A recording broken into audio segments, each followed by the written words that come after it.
してありがとうございます。今日は2022年11月13日日曜日、開案1日になります。今私はこちらにありますキャンピングカーを迎えに来ています。こちらのキャンピングカーはレガードネオプラス、プレミアムクラス2という形で2022年モデルになります。今年の4月に注文をして待ってやっと今日迎えることができました。今日はこれからこのレガードネオプラスのスペシャリストでありますマイスターというタイトルをお持ちのクラフトの上田さんにお話を伺おうと思います。それではよろしくお願いします。よろしくお願いいたします。すいません、クラフトの上田です。本日はご納車おめでとうございます。ありがとうございます。ちょっといろいろなご説明で1時間半から2時間ぐらいかかってしまうと思うんですけれども、端的に要所をまとめてお話しさせていただきますのでお付き合いいただければと思います。よろしくお願いいたします。新型カムロードダブルタイヤになってからのお車の納車が弊社でも1号車です。で、あと LT キャンバスさんのブログにも載ってたんですが、完成して、初期のロットで完成して初めて出荷したよっていうのをブログに載ってたんですが、ごめんなさい、直美さんのお車が1番なので、それを踏まえてご説明をさせていただきます。昨日眠れませんでした。よろしくお願いいたします。よろしくお願いいたします。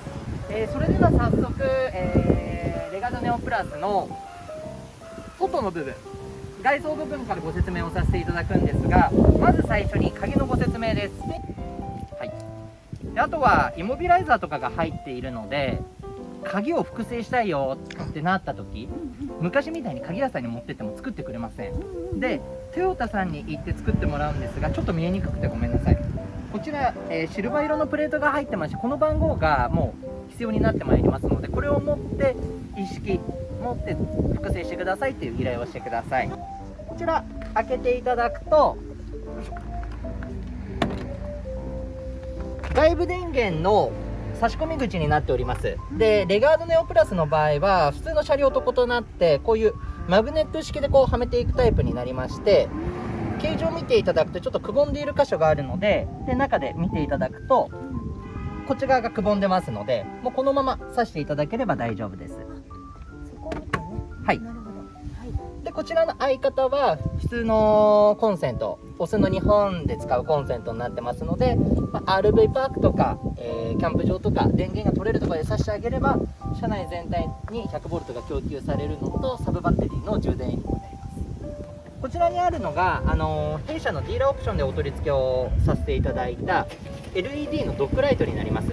で、これは車のライトと連動してますので、ライトをオンにしていただければここも照らしてくれるので、今明るいのであまり分かんないんですけど、夜とかすごく分かるので体感してみてください。ドッグライトってこういうところに作るんだよね。前までうちでもこういうところつけてたんですけど、この商品やっぱ光るので、ここにつけてあげた方がより分かりやすいっていう他のお客様からのお声もいただいて、ここにつけるようにしております。わかりました。はい。で、冷蔵庫の容量を今回のモデルから大きくしたので、給水タンクの量が60リッターに変更になってます。で、必ずここにはよいしょ、ホースを入れて水道水入れるようにしてください。井戸水とか湧き水入れちゃうと、やっぱ水道水に比べると塩素が入ってないのですぐ腐ってしまったり苔が入ってしまう原因にもなりますので、よろしくお願いいたします。で、ちょっとこっち覗いていただくと、まずここのホースが出ているところ、はい。ここが給水タンク60リッターなんですが、そこのお水ここからも排水ができるよっていう形です。綺麗なお水。そうです。はい。で、ここにコックがついてるので回してあげるとさーっと。なのでちょっと砂浜とか歩いて足流してから入りたいなとかっていう時、ここでジャーってやってあげると綺麗な足で入ることができます。便利ですね。綺麗な水をここから出していいのね。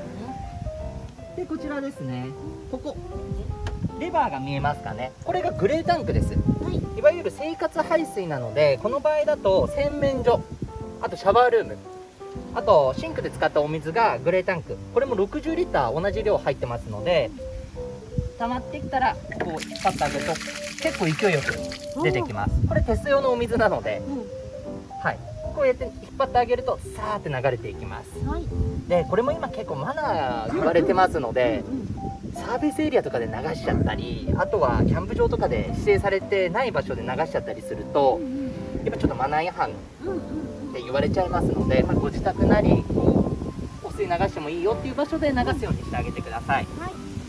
でレガードの特徴としてこちらのリア収納庫、この扉がこんだけ開口が大きくてパパって開きます。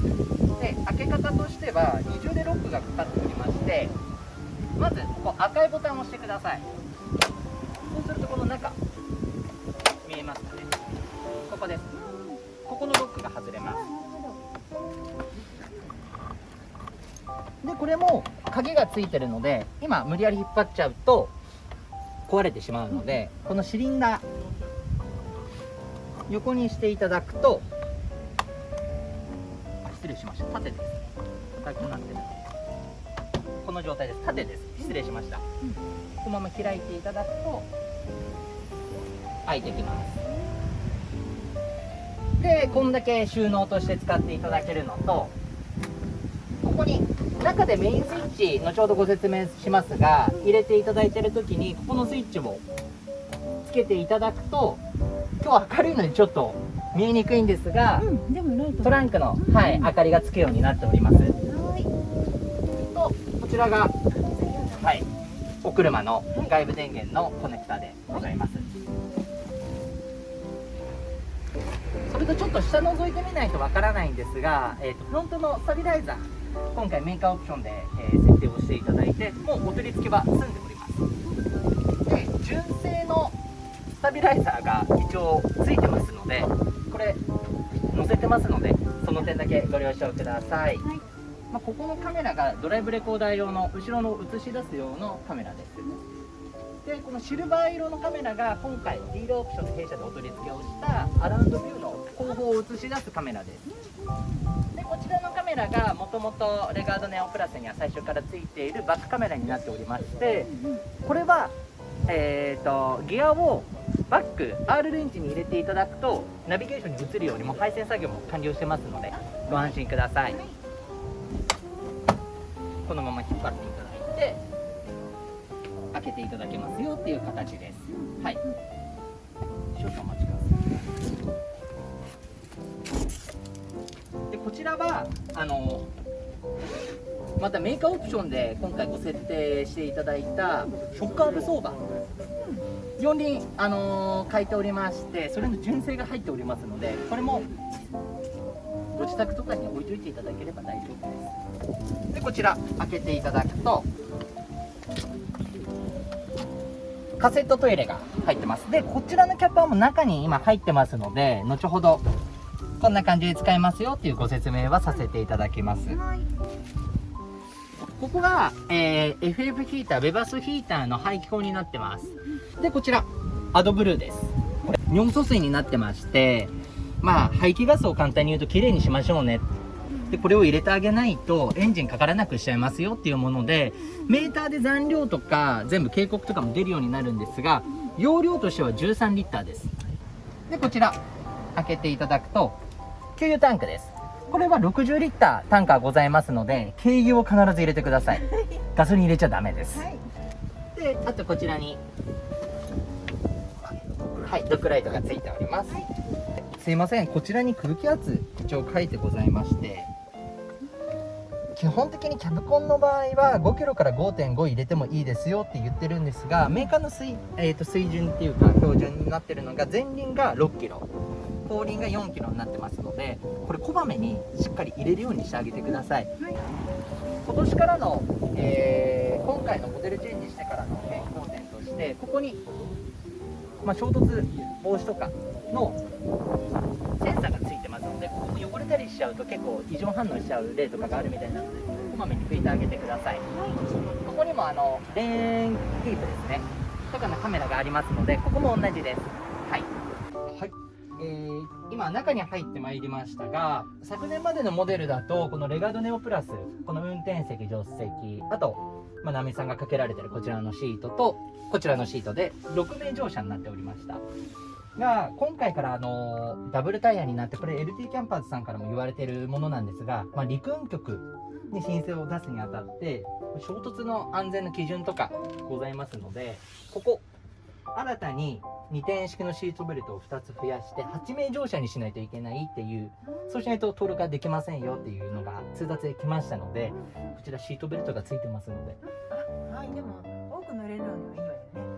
そうですね。なので、少なくなっちゃうよりも。はい、よかったら私も乗せてってください。はい、すいません、よろしいでしょうか。はい、はい、まず中に入っていただいて、冷蔵庫使いたいよ、室内照明とかつけたいよっていう場合は、必ずここのメインって呼ばれるメインスイッチを入れてあげてください。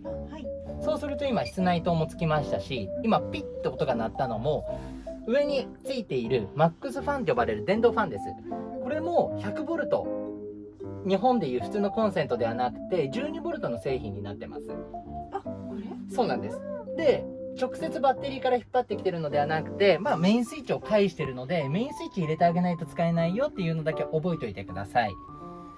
なのでお出かけする時とかは基本的にもうメインだけ入れとく、そういう認識で大丈夫です。よろしいでしょうか。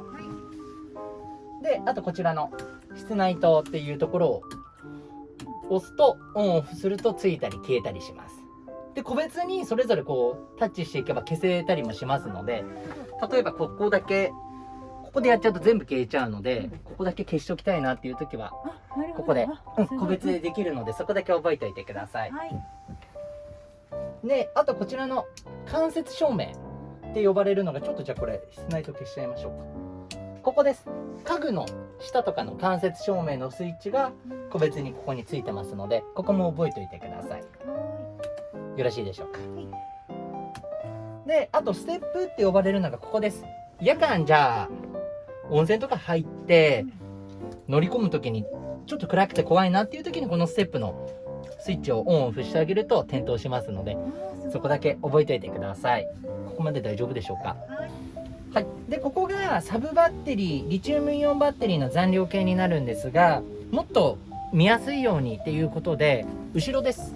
こちらの方にボトロニックの残量計というものを付けさせていただきました。こっちの方がもう一目瞭然でもう見やすいので、はい、このまま使っていただければと思うんですが、 FF ヒーターです。これメーカーオプションで付けていただいたマルチコントローラーなんですが、もうここの電源ボタン右上押すだけです。押すと立ち上がって、ここで温度調節とかができるので、じゃあ今日ちょっと寒いから25とかにしようかなっていうと、25でも風が出てきます。で、ちょっと開けていただいて、ここがお水の左側が清水タンクの残量計です。ちょっと60リッターあって、今ほぼほぼ満タンなんですけど、うちがちょっと前のめりになっちゃってるので上までつかなかったりします。で、一番下はつかないので、こんな感じで残りの残量を見ていただくのと、向かって右側、これがグレータンクです。これがいっぱいになってくるとこれがつきますので、さっきのここ引っ張っていただかないとオーバーフローしてきちゃうので、はい、そこだけ気をつけてください。ここにボイラーが入ってます。ここが、ウォーターポンプがオフとオンってあるので、使いたいよっていう時はオンにしてあげるとポンプが回るので、回してってあげるとお水が出てきます。なんかスムーズね。そうなんです。で下がウォーター、これヒーターです。なのでいわゆるボイラーです。でこのお車の場合は2種類温める方法があって、外部電源を挿してる時の電気ボイラーと、ヒートエクスチェンジャーって熱交換器がついてるので、ラジエーターの液を温めて、ラジエーターの液じゃないですね、ラジエーターをこう返してエンジンの余熱で温めてあげるものです。なので走行中も3時間4時間走るよ、で目的地着いてすぐ浴びたいよっていう時はメインスイッチ入れてここ押しててもいいかもしれないです。でこちらが冷蔵庫です。はい、冷蔵庫だわ。なんで牛乳は美味しい牛乳を、はい、お願いします。はい、すいません。美味しい牛乳。でこれもメインスイッチ入れてあげないと冷蔵庫ってつかないんですけど、ここにダイヤルがついてまして、ダイヤルをこう回してってあげないとスイッチ入らないので、ここも覚えておいてください。でここも簡易的な冷凍室になってるのとっていう形ですね。でこれもメインスイッチ入れていただいて、右側のスイッチ入れていただくと換気扇で抜けてってくれます。であとはここで電気のオンとオフになってます。でここもベッドを跳ね上げることができるのはご存知かもしれないんですが、ベルトが出てるので、ベルトがね、このままひょっと引っ張っていただくと、外から外部収納庫も物が出し入れできるようになってるのと、こう開くのいいわね、内側から。であとこれ両サイドにヒンジがついてます、ストッパーが。はい。なのでこれ押していただいて走行するとき落ちちゃうので、必ずこのような感じで、ヒンジがついてる。はい、こういうの？ベルトじゃなくて、これ下はヒンジなんだ。こんな感じで使っていただければ物も出し入れしやすいですし、はい、あとごめんなさい、ここにも扉がついてるので物の出し入れはできるようになります。こんな感じですね。でここもポンプスイッチをつけていただかないと、ここですね、お水が出てこないので。ポンプスイッチ。ああ、そうかそうか。じゃあお湯を出すときはあっちもつけなきゃいけない。そうです。こんな感じです。でこれはシャワーノズルとして伸びますのでご安心ください。であとはここが窓が、でもシャワー浴びる時とか外見えるの？見えます。そう窓あったやつ。窓あって空気は入れられないんだ。入れられないです。ただのガラスっていうかちょっと明かり取りです。でここに先ほどのもうサンプル用のお薬とリンスも入ってるのと、キャップがこの中に入ってますよ。はい。これうちで買ったやつ。同じもの。よかったです。ね。でこれ新品だったので封開けたくなかったので、キャップも今この中にありますよっていう形です。トイレのキャップか、トイレ。そうです。でこちらにも取扱説明書類が入っております。でこちらが上にこう押しながら開くので、黒いボタンを押しながら上に。そうです。でこれライトもつきます。でここにちっちゃいスイッチがついてますので、一回下げましょうか。ごめんなさい、下げましょうか。見えにくいんですけど、ここスイッチがあるので、ここオンとオフしてあげれば風が抜けていきますので、これも使い終わったらしっかり下に引き込むようにしてください。で先ほど言ったここですね、トイレでお水を流す時はここです。手動式なので、さっきの外からお水入れていただいて、こう手動でお水が出てきます。で用足し終わったよっていう時はここのレバーございますので、これをポンと下に下ろしてあげればさっきのタンクの中に溜まっていきます。でさっき言ったのがここの内蓋です。これがちょっとでもこう開いたりしてると外から抜けなくなっちゃうので、抜けないなと思ったら無理やり引っ張るんじゃなくて、ちょっとご面倒なんですけど回って乗って閉めてください。よろしくお願いします。もうここ普通にここのヒンジをですね、ロック外していただいて下げます。下げて引っ張るだけです。でこれも今開けてないんですけどラダーなので、上り下りするときに使ってください。で上げるときはこの状態にしていただいて、また逆のくの字っていうんですかにしていただいて、よいしょ、一番上までこうロックをかけるようにしてください。よろしいでしょうか。でこれ外し方がロックがかかってるので、上から押していただいて、で横にこう外していただくと。でここの足もこうスライドするので、上に上げてあげるとロックが外れて回るので上げていただいて、やっぱこれがいいですよね。テーブル使わないよっていう時はここいいですか。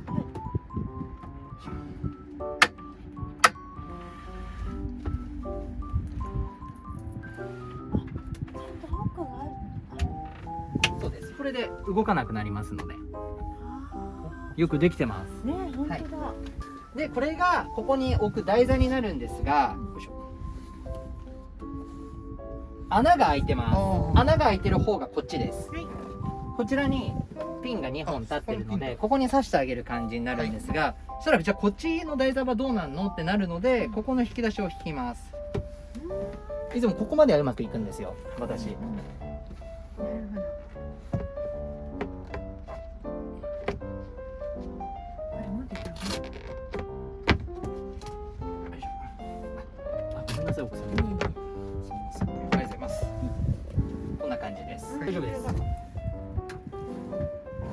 ちに結構来るんだね。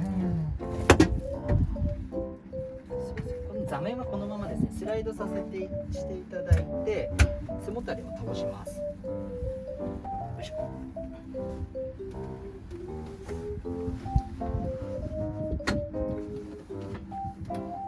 で最後にここのマットが外れるので、ここによいしょ、はめてあげるとベッドができます。でごめんなさい、アラウンドビューこっちにしようかなと思ったんですけど、はい言ってたじゃないですか。でここスピーカーっていうかがあって、あと R がかかっちゃってて、はいこのマウントがつかないっていうんですよ。ああ、なるほど。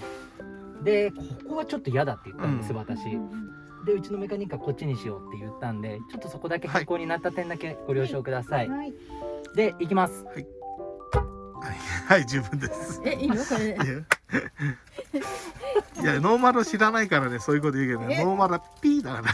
いやであそこの車、緑色の車と同じ音だよ。映してる？映してるよ。ちゃんと。いやこの間でも純正の音も聞いていただいたんで、いやでもそんなに変わらないと思います。いやでも結構いい音になるんで、はい。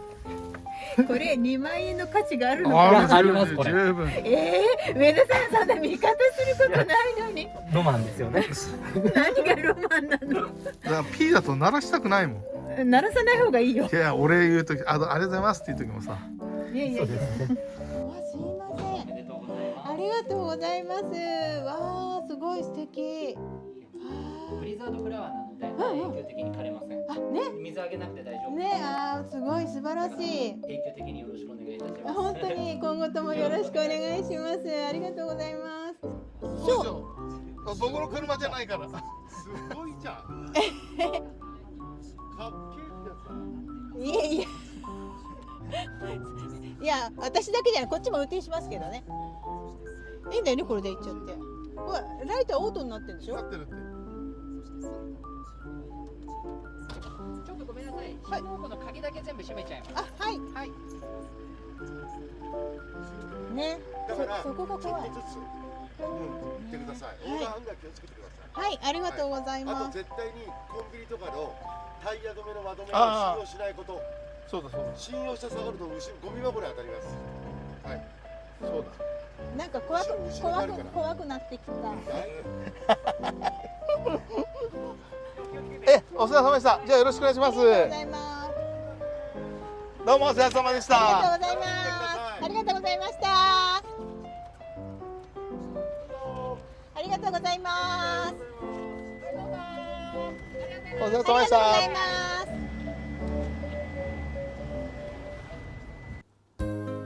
す。今、戻ってきたところです。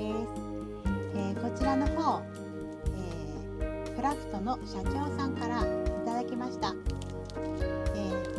なんか、ブリザードフラワーらしいです。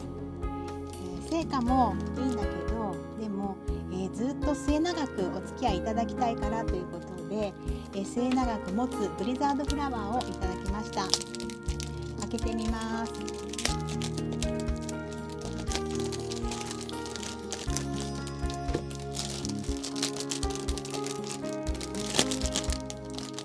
日頃人に花を贈ることはあるんですけど、会社の社員の、奥様とかに贈ることはあるんですけども、自分がもらうことはないので、びっくりしてとても嬉しいです。こちらですね。あー、すごい。こんな感じですね。あ、これは写真立てになっていて、